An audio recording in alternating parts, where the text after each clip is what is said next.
vamos a ver la parte que sería lo del tema de las modificaciones, pero sobre la ley. Es decir, a lo mejor con las diapositivas está como muy guiada la cosa.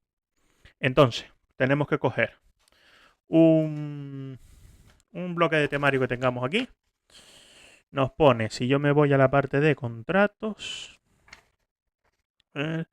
contrato. Tienes ejecución, esto, lo otro, preparación, ¿vale? Y hay una parte de modificación del contrato o alteraciones del contrato o cualquier tipo de cuestión. Entonces, nosotros lo que venimos es por los índices. Pues por los índices más o menos te vas enterando de qué entra o qué no entra dentro de la ley, que es lo que van a preguntar. Si nosotros nos vamos a la modificación de los contratos, tenemos una subsección que tiene todo incluido la modificación del contrato. Bueno, entonces como son poquitos artículos, vamos a echarle un vistazo muy por arriba. Te habla de la potestad de la modificación de los contratos. ¿Qué puede ser la modificación de los contratos? Pues la modificación de los contratos se dan dos vías. Las modificaciones que son previstas, ¿vale? Son previstas. Es decir, nosotros cuando estamos elaborando el contrato podemos determinar que vamos a tener una posibilidad de modificarlo, ¿vale? O pueden ser imprevistas, de que nosotros estamos ya con el contrato en ejecución y nos surge un problema, ¿vale? Pues aquí nos habla. Los contratos administrativos solo podrán ser modificados por razones de interés público en los casos y en las formas previstos en esta subsección, ¿vale? Los contratos celebrados por órganos de contratación solo podrán modificarse durante su vigencia cuando se dé alguno de los siguientes supuestos. Cuando sí se haya previsto en el pliego de cláusulas administrativas, ¿vale? ¿Te acuerdas que era el pliego de cláusulas administrativas? Sí, habían dos documentos, pliego de prescripciones técnicas y el pliego de cláusulas administrativas. ¿Vale? Particulares son los dos documentos que estaban dentro del expediente que definían a nivel administrativo cómo se ejecutaba el contrato y a nivel técnico. ¿Vale? Pues entonces, esto quiere decir que el artículo 204 nos define las modificaciones previstas del contrato. Las modificaciones que nosotros podemos planear anticipadamente. Luego te dice, excepcionalmente, cuando sea necesario realizar una modificación que no esté prevista en el pliego, siempre y cuando se cumplan las condiciones del 205. ¿Vale? Con lo cual tenemos el 204 las modificaciones previstas, 205 las modificaciones no previstas. Cualquier otro supuesto, si fuese necesario, que un contrato en vigor se ejecute en forma distinta a la pactada, deberá procederse a su resolución. ¿Qué quiere decir? Que si tú no puedes modificar el contrato bajo estas circunstancias, tienes que anular el contrato y volver a licitar de nuevo, ¿vale?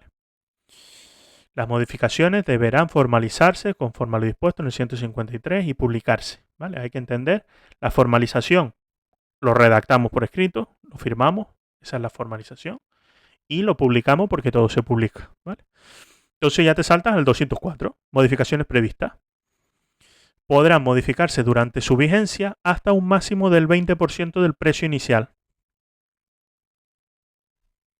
¿vale? ¿Qué pasa?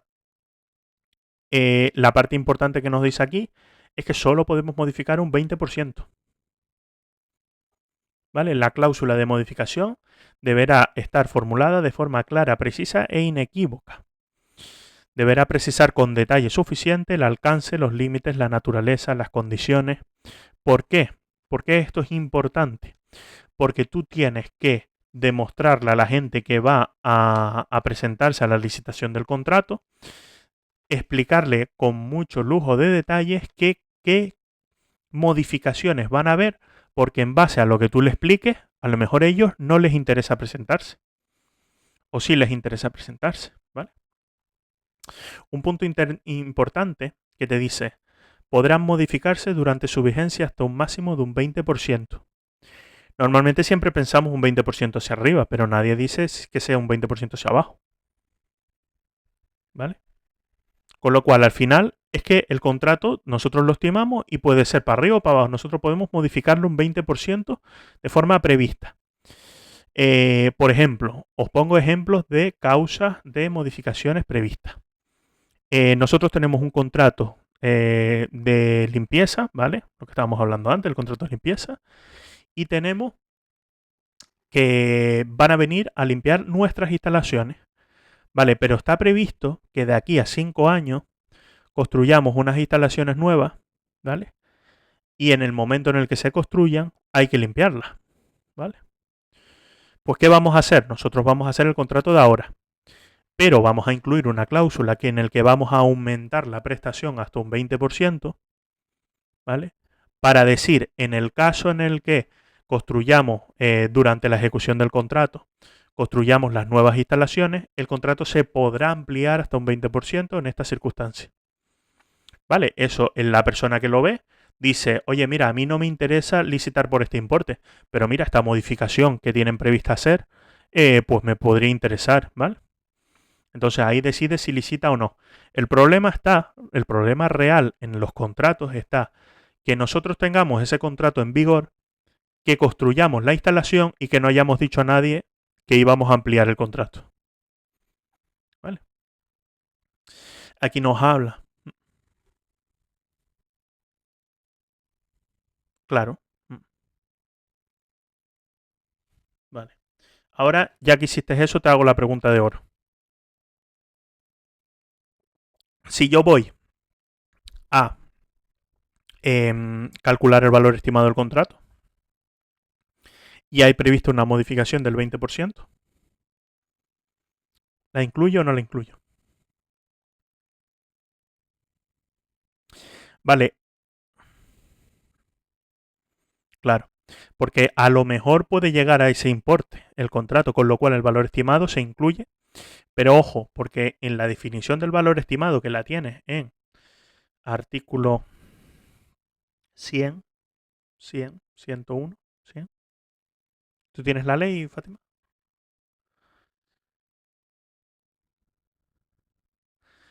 Mira, el artículo 99, si no me equivoco define el objeto del contrato. El 99 define el objeto del contrato, el 100 el precio base de licitación y el 101 el valor estimado. ¿Puede ser?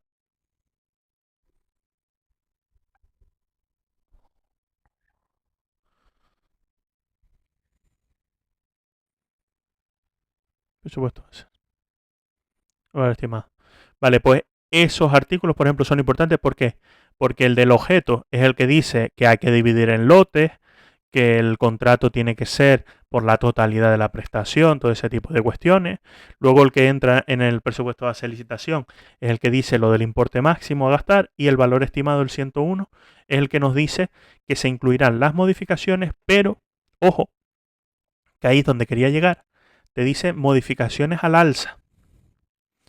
Ahí sí, ahí no te interesa si tú la modificación va a ser a la baja, porque te quieres quedar con el tope del contrato. Te quieres quedar con todas las modificaciones que se hagan a tope, ¿vale? Y ahora pregunta de examen. ¿Es lo mismo una prórroga que una modificación?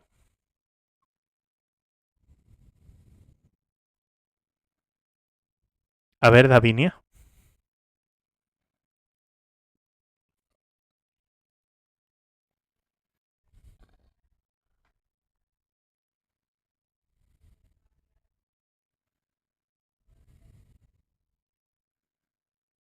Vale, pues siguiendo esa lógica es correcto.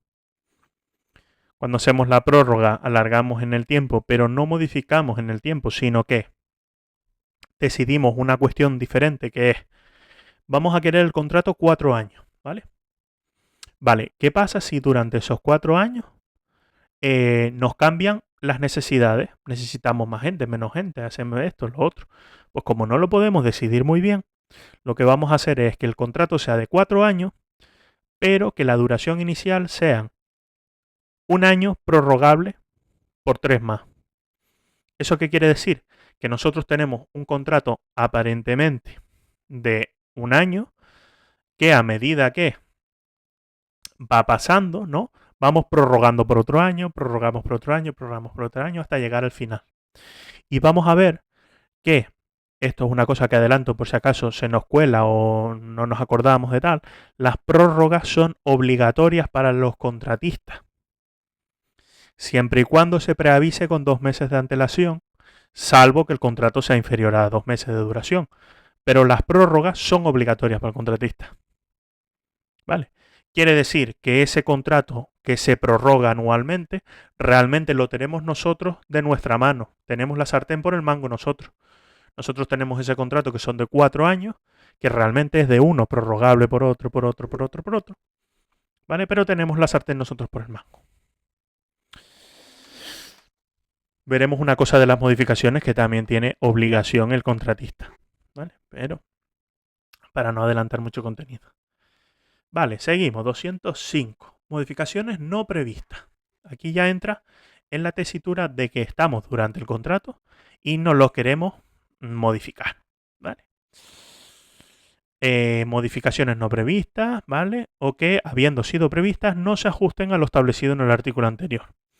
Solo podrán realizarse cuando la modificación cumpla los siguientes requisitos: que se encuentre su justificación en alguno de los supuestos relacionados con el artículo segundo de este artículo, ¿vale? Esto nada.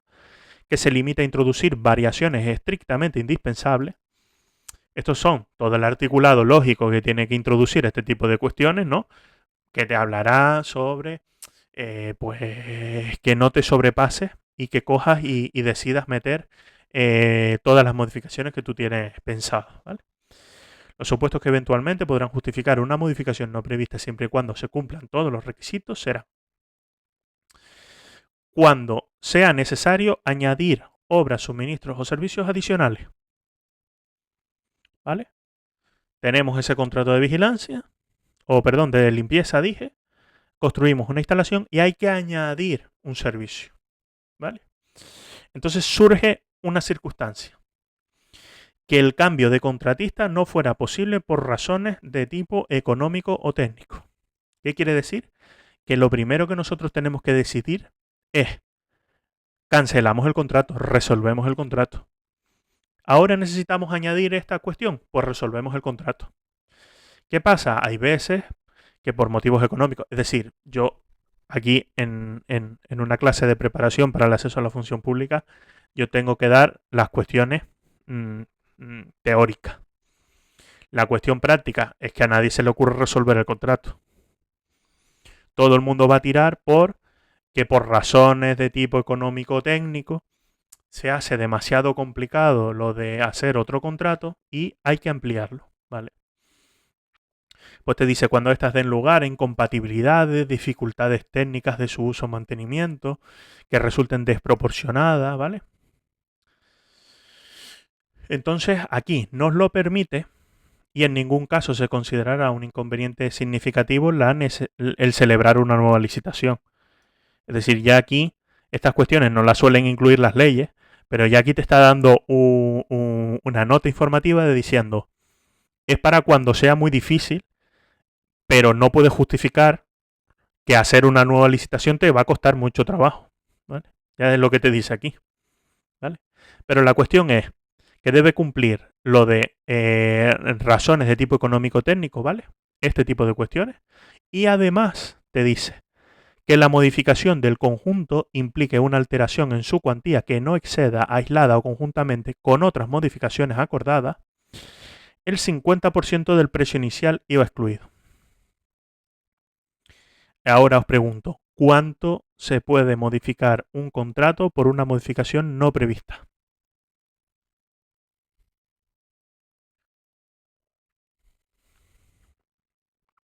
La prevista ya sabemos que es un 20. Y ahora las no previstas, un 50%. ¿Qué pasa? Que te habla de modificaciones acumuladas. Es decir, nos puede pasar un altercado y modificarlo un 10. Nos puede pasar un altercado y modificarlo un 30. Pero no nos puede pasar un altercado y modificar otro 30. Porque ya el total de todas las modificaciones previstas y no previstas, las dos, es decir, si hemos modificado de forma prevista un 20%, nos queda un 30% para las no previstas, ¿vale? El total de todas las modificaciones no puede superar el 50% del contrato. Ya os adelanto que aquí os pone otras circunstancias por las que se puede modificar, pero todas ponen que no supere el 50%. ¿Vale? Te habla cuando las modificaciones no sean sustanciales. ¿Vale? En este caso se tendrá que justificar y tal. Te dice que una modificación se considera sustancial cuando tenga como resultado un contrato de naturaleza materialmente diferente. Vale, cosas estúpidas totales. ¿Por qué? Está claro que si nosotros vamos a hacer una modificación y el resultado de la modificación es que tenemos un contrato totalmente distinto, eso ya no es una modificación. Eso es que estás intentando eludir las normas. ¿Vale?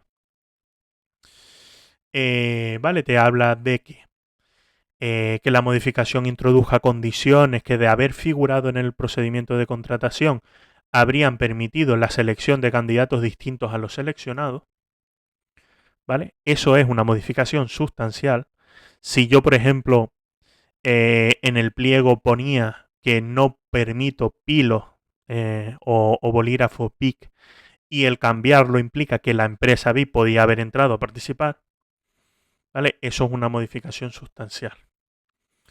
Que la modificación altere el equilibrio económico del contrato, que la modificación amplíe de forma importante el ámbito del contrato. ¿Vale?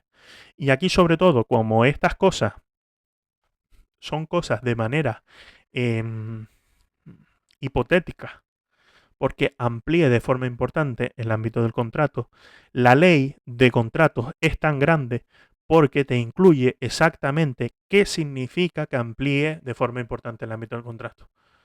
Y lo ves, que suponga una alteración de la cuantía, que ceda al 15%, si se... Vale.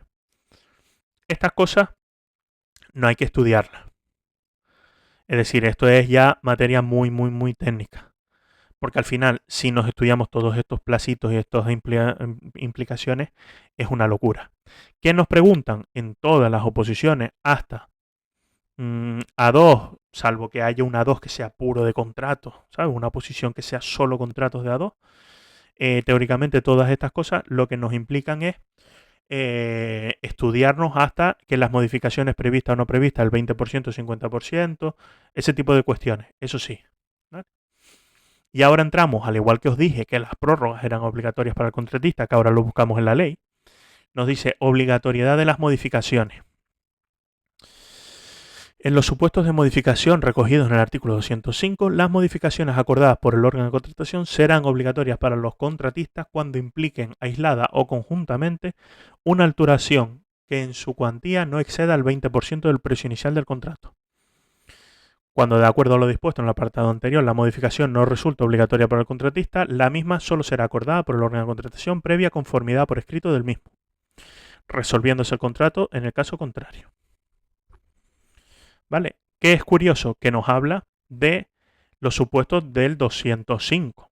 Pero es que los del 204, que son los previstos, se supone que eso está en el pliego. Y no cumplir el pliego implica que estás incumpliendo las obligaciones del contrato, con lo cual resulta que resuelves el contrato y le implica una penalización.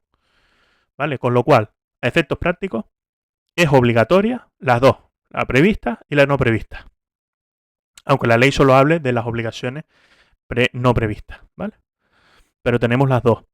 Y ahora vemos alguna relación entre las dos que están previstas y no previstas. Pues la relación entre esas dos está que de las no previstas, cuando su cuantía no exceda el 20% del precio inicial, sabíamos que las no previstas es hasta el 50%, pero el 20% es obligatorio, que es el mismo 20% que tenemos en las previstas. Con lo cual, nos podemos hasta imaginar que el primer 20% es obligatorio.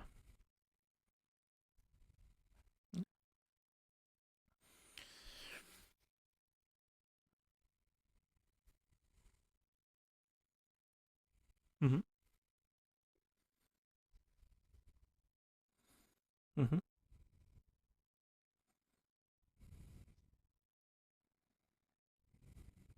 Sí.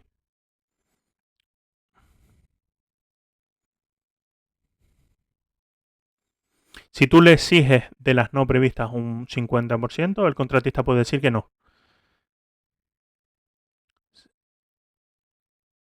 Al 20% de las no previstas. Por eso no lo explica. Claro, si hay previstas, implica que esas modificaciones están en el pliego y son parte del contrato. Y no cumplir a rajatabla lo que pone el pliego implica la resolución del contrato y la penalidad. Con lo cual, no te dice que son las cosas que son complicadas de estudiar, no te dice que no son obligatorias, pero es que se supone que si está en el pliego que se puede modificar, es que si se modifica te lo tienes que comer. ¿Vale? ¿Os acordáis que vimos garantías? Que habían garantías. ¿Tú te suena, Sofía, lo de las garantías? Vimos las garantías del contrato. Definitiva, la provisión. Vale, pues ¿qué pasa si hay una modificación del contrato?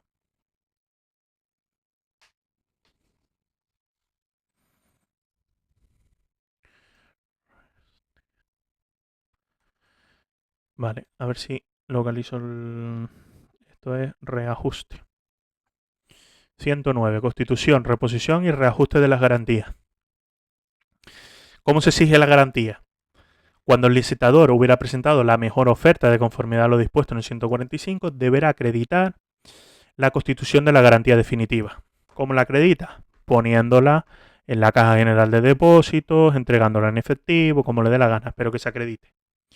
¿Vale? Bueno, como le dé la gana, a veces uso vocablos que no corresponden. Están tasados como hay que constituir la garantía, pero vamos, más o menos me entendéis. De no cumplir este requisito, la administración no efectuará la adjudicación, ¿vale? Siendo de aplicación.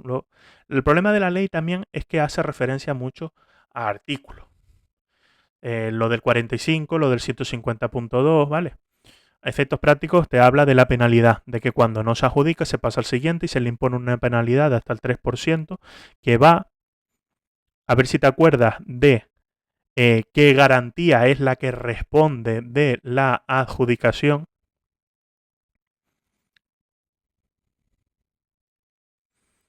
Vale, pues de las garantías que hay, de la provisional, de la definitiva y de la complementaria, ¿vale? La definitiva y la complementaria van juntas, ¿no? Que es de un 5% y se puede extender otro 5% más hasta un 10% del precio de adjudicación, el precio final ofertado, ¿vale? Pues de esa garantía se hacen cargo las penalidades. Si a ti te imponen una penalidad por no cumplir el contrato, por no entregar el suministro, todas las penalidades te la descuentan de tu garantía, ¿vale? ¿Por qué? Porque no es lo mismo que yo te tenga que pedir a ti que me des dinero. Ah, si yo tengo un dinero tuyo aquí, yo lo cojo de ese dinero, ¿vale? Y ahora vamos a ver por qué esa táctica está súper bien pensada. Pero yo, si te impongo una sanción, te lo quito de tu garantía. Si tú no has llegado a la fase de adjudicación, ¿vale? Tú no has constituido la garantía. La garantía definitiva se constituye con la presenta cuando se te selecciona, ¿vale? Cuando se te selecciona y te dices tú tienes la mejor oferta, ahora constituye la garantía definitiva, ¿vale? Pero la provisional la haces cuando presentas la oferta, ¿vale? Por eso una es del 3% y la otra es del 5%. Acuérdate que la primera sirve para complementar a la del 5%. Vale, pues la provisional que presentamos cuando vamos a licitar el contrato y presentamos ese 3% del precio base de licitación, si luego nosotros cuando nos adjudiquen el contrato no formalizamos, no firmamos, no aceptamos ese contrato y nos hacemos los locos, la penalidad es sobre la garantía provisional que has puesto del 3%. ¿Vale? Ahí hay que ver cuándo, si es durante la ejecución, es sobre la garantía definitiva. Si es antes de que te adjudiquen el contrato, es sobre la garantía provisional. Con lo cual, la penalidad que se le puede imponer de hasta el 3% del precio base de licitación, que se hará efectivo contra la garantía provisional. ¿Vale? ¿Qué pasa? Yo todo esto os lo contaba porque Cuando como consecuencia de una modificación del contrato se experimente una variación del precio, deberá reajustarse la garantía, ¿vale? Para que guarde la debida proporción con el nuevo precio del contrato. Para el reajuste de la garantía hay 15 días. Para constituirla hay 10 días hábiles. 10 días hábiles, creo que sí. Esto de lanzarme hacia la piscina. 10 días. Vale. Uy, que ya lo perdí. Bueno, confío en mi cerebro. Creo que hay 10 días. Vale, pues son 15 para el reajuste de la garantía, tanto para la modificación como, aquí te dice, en el caso de que se hagan efectivas sobre la garantía definitiva, que es lo que te acabo de decir, Sofía, lo de la garantía definitiva. En el caso de que se hagan efectivas las penalidades o indemnizaciones exigibles al contratista, este deberá reponer o ampliar la garantía de la cuantía que corresponda en el plazo de 15 días desde la ejecución, incurriendo en caso contrario en resolución del contrato.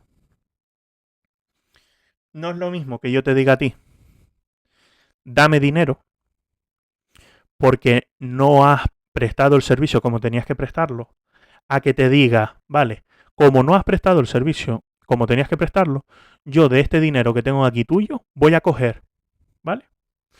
Y como lo voy a coger, ahora te toca a ti volver a ponerlo. Si no lo pones, se extingue el contrato y te vas para la calle.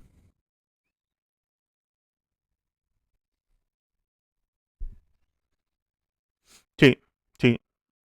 Esas garantías están para que la administración se quede las penalidades. ¿Vale? Ahí vemos. Causas. Resolución. Artículo 211. Causa de resolución del contrato. La muerte o incapacidad sobrevenida del contratista, ¿vale? Esto es normal. Salvo, hay un tema que es el tema de la sucesión, pero eso está claro, si realmente una sociedad se mueren las personas que la están regentando, pues siempre entrará otro, o hay gente, por ejemplo, autónomos, que a lo mejor pueden suceder a la persona en el contrato, ¿vale? Hay algunas cuestiones que pueden suceder al contratista, pero en principio, si nadie se hace cargo del contrato y se muere el autónomo que lo estaba llevando, pues se extingue el contrato, ¿vale? Declaración del concurso o insolvencia en cualquier otro procedimiento, ¿vale? Si el tío está en concurso, nuestro dinero, al final, él no va a poder cumplir con las obligaciones de pagar el producto, pagar a la gente, pagar los sueldos, con lo cual nosotros cortamos el grifo rápidamente, la administración ahí se lava las manos y listo.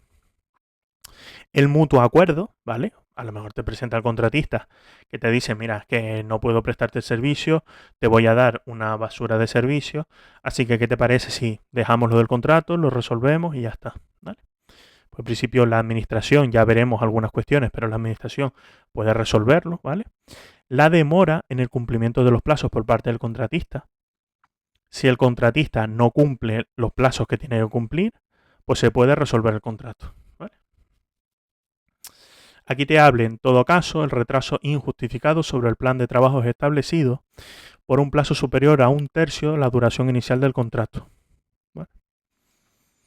Con saber que la demora de los plazos del contratista es causa de resolución, pues del 10. Al igual que él se retrase en hacer las cosas, que nosotros nos retrasemos en pagar también.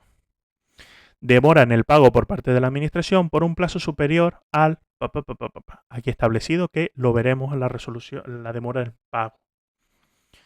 ¿Vale? El incumplimiento de la obligación principal del contrato.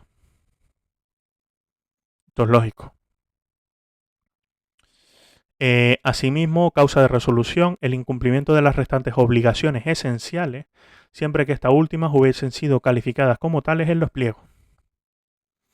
¿Vale? Siempre se pueden establecer ciertas obligaciones esenciales. Por ejemplo, si yo te contrato a ti para que vengas a instalarme un ascensor, yo puedo decir que a lo mejor el suministro del ascensor y la entrega, la instalación, no es esencial. Pero el que vengas tú a instalarlo, porque es a ti a quien te estoy contratando para que instales el ascensor, eso sí es esencial. ¿Vale? Esto os lo voy a hilar ya con una cosa, y es que cuando se definen esas obligaciones esenciales es cuando tú puedes restringir la subcontratación. ¿Por qué yo defino eso esencial? Porque quiero que vengas tú y lo que voy a hacer en el pliego es decir que eso es una obligación esencial que no puede ser objeto de subcontratación. Porque en la ley de contrato del sector público, de manera genérica, todo es subcontratable.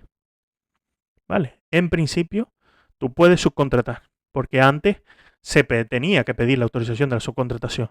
Pero en principio, tú aquí, con que tú presentes la relación de los trabajos que va a hacer la empresa subcontratista y cosas que veremos, ¿vale? Pero en principio, para que os hagáis una idea, todo es subcontratable. Entonces podemos definir unas tareas esenciales que permitan restringir la subcontratación. La imposibilidad de prestar la prestación en los términos pactados, ¿vale? Cuando no sea posible modificar el contrato. Esto ya lo vimos, lo ponía en el artículo de la modificación, ¿vale? Te decía que en el caso de que no se pueda modificar, hay que resolver el contrato. O cuando dándose circunstancias establecidas en modificaciones no previstas, las modificaciones implican aislado conjuntamente alteraciones del más del 20% del contrato. ¿Vale? ¿Qué pasaba cuando superaban esas? Que el contratista podía decir que no quería hacerlas. ¿Vale? Con lo cual se resuelve el contrato. El impago durante la ejecución del contrato de los salarios por parte del contratista. ¿Por qué? Porque subsidiariamente, tú si tienes una empresa subcontratada, ¿vale? Y esa empresa subcontratada no paga a sus trabajadores, subsidiariamente a ti te pueden pedir que abones tú los salarios de los trabajadores. Entonces, ¿qué hace la administración? Pues si no pagas los salarios de tus trabajadores, resuelvo el contrato. No vaya a ser que me obliguen a pagar a mí el salario. ¿Vale? Porque es un poco... voy a poner pausa para hacer el chascarrillo del día.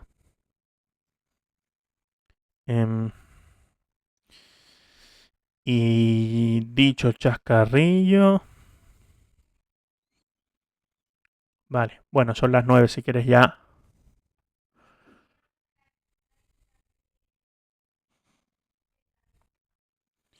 Yo creo que ya están siendo las 9. Siendo las 9 lo podemos dejar. Lo podemos dejar, que hemos visto bastante hoy. Sobre todo la modificación, que yo creo que con lo que hemos visto, Sofía podía terminar el supuesto ese que aparecía ahí una modificación. Exacto. Intenta hacer la pregunta 4, a ver si con eso, con lo que hemos visto ya ves lo del tema de la modificación. Déjame solamente deciros una cosa. 2 meses.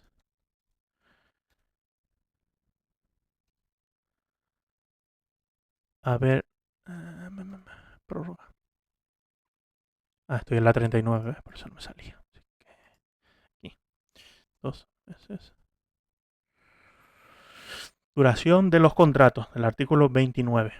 Las prórrogas se acordarán por el órgano de contratación y será obligatoria para el empresario siempre que su preaviso se produzca con al menos 2 meses de antelación desde la finalización del plazo de duración del contrato, salvo que en el pliego se rija otro mayor. Quedan exceptuados de la obligación de preaviso los contratos cuya duración fuera inferior a 2 meses. ¿Vale? En ningún caso podrá producirse prórroga por el consentimiento tácito de las partes. ¿Qué quiere decir consentimiento tácito? Consentimiento tácito es: yo no hago nada, tú no haces nada, ¿vale? Y las cosas siguen como estaban. Y todos entendemos que hay una prórroga, ¿vale? Eso es igual que aparecía también los actos tácitos junto con el tema de la vía de hecho, ¿vale? Que decíamos que la vía de hecho era cuando la administración llegaba con la pala y se llevaba a tu casa, ¿vale? Pues ahí se está haciendo un derribo, ¿vale? Que no habrán actos cometidos, perdón, no habrán actos emitidos. Habrá llegado la pala, se habrá llevado a la casa y es una vía de hecho. Si tú quieres cesar esa vía de hecho, tenías ese recurso contencioso administrativo contra la vía de hecho. El acto tácito es el que no se produce, ¿vale? Pero que todos damos por hecho que si tú vienes y colocas la farola ahí, pues no hay un acto que tenga la concesión de la farola, pero como la pusiste, ¿vale? Dan por hecho que es así. ¿Vale? El no hacer nada, por así decirlo. Ese es el acto tácito. En este caso, el consentimiento tácito es el que no hay ninguna resolución emitida a tal efecto, nadie ha hecho nada y damos por hecho que las cosas siguen como están. Por consentimiento, por así decirlo. La prórroga no puede ser por consentimiento. ¿Vale? Pues listo. Aquí nos habla de la demora de la administración y aquí en el otro lado nos referenciaba el artículo que os dije que ya lo veríamos en su momento y aquí te pone que con la demora de más de 6 meses, con lo cual ya aquí te lo está adelantando.